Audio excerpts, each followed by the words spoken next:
Hello, David. Hey, Nina. Hi, Travi. We are your stable friend, the equestrian pedestrian, Bitless and Beautiful. Did I forget any? I think that is fine for now. The evolving equestrian. There you go. What are we talking about today? Whoa, easy there. What do you feel about that when I point that at you? You know, it's not the strongest. It's not sharp like a knife. I know it's not a gun, but there's something intimidating about this tall thing with the whip at the end. I don't appreciate it. You know, I don't want it in my face. I don't appreciate it in my face. It gives me an instinctual feeling of fear. Do you have any previous experience with anybody hurting you with a whip? No. So when equestrians say, oh, my horse doesn't mind the whip, he's never had a bad experience with it. You've never had a bad experience with it. That's true. That's true. And you really don't like it when I get it close to you. It sort of repulses It's you. repulsive, yeah. Here, why don't we take the, why don't we trade? Here, go ahead. I'm so jaded from it. Yeah, you're not even reacting to it. No, I'm so I hate jaded. it. I'm so jaded from it that, which is sad. So you might look at me like a horse in learned helplessness. Like, I am very jaded. You know, there's lots of horses that you can go up to the whip with and they don't care. But that's a problem. That's a problem because the whip used the way that someone would say that they would need or want to use it means that the horse respects it as an article that I should move forward. When you come at me with this, I should move away from it. I should move forward. So there's a whole new flock of people that say, oh, I'm only using it as a pointer. Well, that's now very confusing. It's not a pointer. You can get a pointer. There's a lot of other things that you could use as a pointer. What do you think? What kinds of things do you think you could use?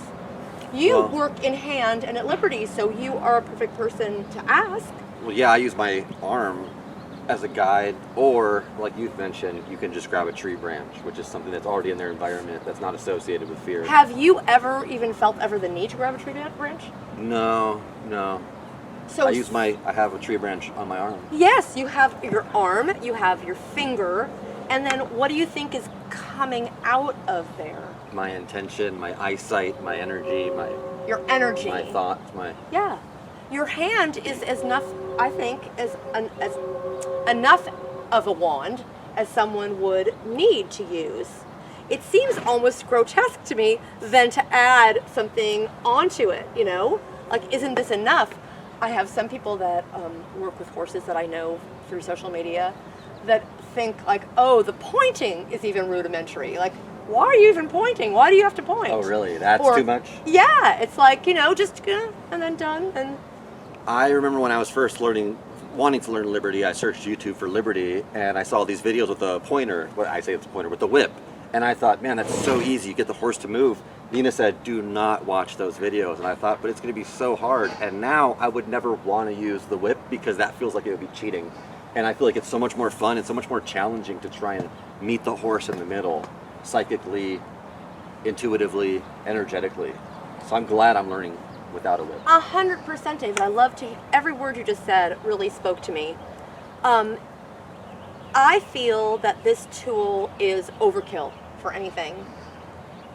Horses are so sensitive, are they not? They pick up on everything. Yeah, they're so sensitive that this just really seems to be overkill to me. Do you have any idea where the whip was developed and why the whip was developed? Somewhere medieval, ancient. A long time ago. And it was basically like the Egyptian slaves, I guess. It was to keep the slaves in line. And then, of course, I'm sure it's become part of every single, S&M dungeon all around the world. I mean, that's what the connotation is, right? A whip is something that causes pain. Yeah. A whip is something... It's not friendly. That you subjugate someone else Unless it's with. in one of those dungeons. Right. No, but they're even subjugating someone there, sure. It's just consensual. Yeah, so this symbolizes, to me, thousands of years of tyranny and subjugation, pain, suffering. So ugly. It's not attractive when I watch Liberty or when I watch any horsemanship. it is not appealing to me now if I see a whip involved. It feels like cheating, like it's not real. They didn't earn it. God forbid somebody's actually using the whip, it makes my stomach turn. And I was trained to be a whipper. So you've used the whip. Oh, I've used the whip. I've used the whip. I've overused the whip. How many years ago did you stop using the whip? I would say the whip was one of the first things to go for me. How many years ago? Maybe... How many years free from the whip? 12 years, 13 years away from the whip. Out of a 40 or a 50 year period? Out of a 50 year, it's my anniversary, So 50 years as an equestrian. 20% of your career now. Yeah, whipless. was whipless. And it just came to a point one day where I overused it and I felt Disgusting. horrible. Like, I don't know what broke in, like, what spell broke that all of a sudden now I should feel bad about it. I never did before, but thank God. Thank God it did. I mean, it's so unnecessary, and going with a philosophy of less is more. If you want to be a less is more person, this is like the first thing you should just let go. This is like so unimportant. How would somebody who's only knows how to use the whip, I mean, that's like giving up your arms or your legs. How would they walk? How would they? I know how to do it because I haven't had the issue of anything else. I guess one step at a time. You know, I've told the story about Mercy and the free lunging before. I used to lunge her with a long lunge whip. And one day, I didn't have it, and I noticed that I could just, again, extend my arm and point. And she would still. And she knew exactly what I wanted her to do. So I think a lot of us are, it's almost like we become dependent on the whip. We think it's going to be the answer to all of our problems, but I think it actually creates more problems than it solves. I know sometimes people say, okay, I hear you. You want me to stop, but what do you want me to do now? That's why I was thinking, well, let's see if we could come up with the next step. Like you said, start small. Okay, right. So what would I do? If you're under saddle, you need to get out of the saddle and go back to the ground. That's what a lot of people don't want to do. They don't want to completely start over. That's all I do. I don't ride. My advice is to completely start over. If your horse will only go forward because you're using the whip, you've got so many other problems. There's so many problems. You may as well go back to the beginning and sort it all out. It's almost like reacquainting with your horse, starting over. Yes.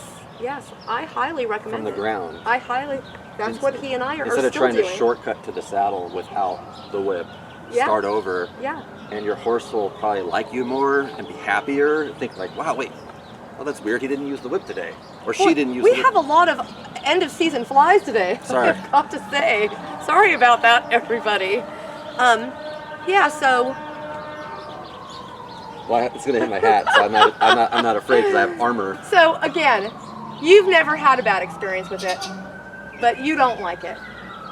And I'm glad I never had to use it. If you told me, oh, welcome, it's your first day, here's the whip, start hitting the horse, I'd be like, I'm out of here. Yes, I told you once a story about the little girl that came to the property, and she was so proud she had her little crop. And I remember that feeling. I was so proud of my little crop. And I told her just to turn around, put it back in the car. She wasn't going to need it. And I think I sadly hurt her feelings.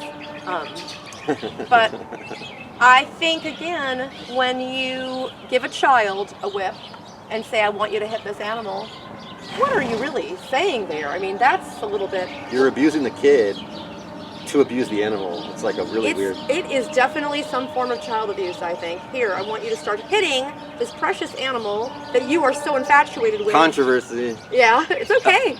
Give us your comments. Let us know if you agree or disagree and why. Yeah, I think everybody gets the point. Yeah. Thank you for watching, and please let us know what you think about the whip. And you're going to see a lot of videos from Nina doing Liberty with Travis, who's really fearful of things above him. No whip, just treats and love, and a lot of patience, because you can't force him to not be fearful. So if you want to see the proof in the pudding, there's extra content that she's posting right now, and that we'll post more in the future, like edits, so you don't have to watch every 10-minute session. So just want to encourage you guys to check out more content as it comes. Okay. Thank you, David.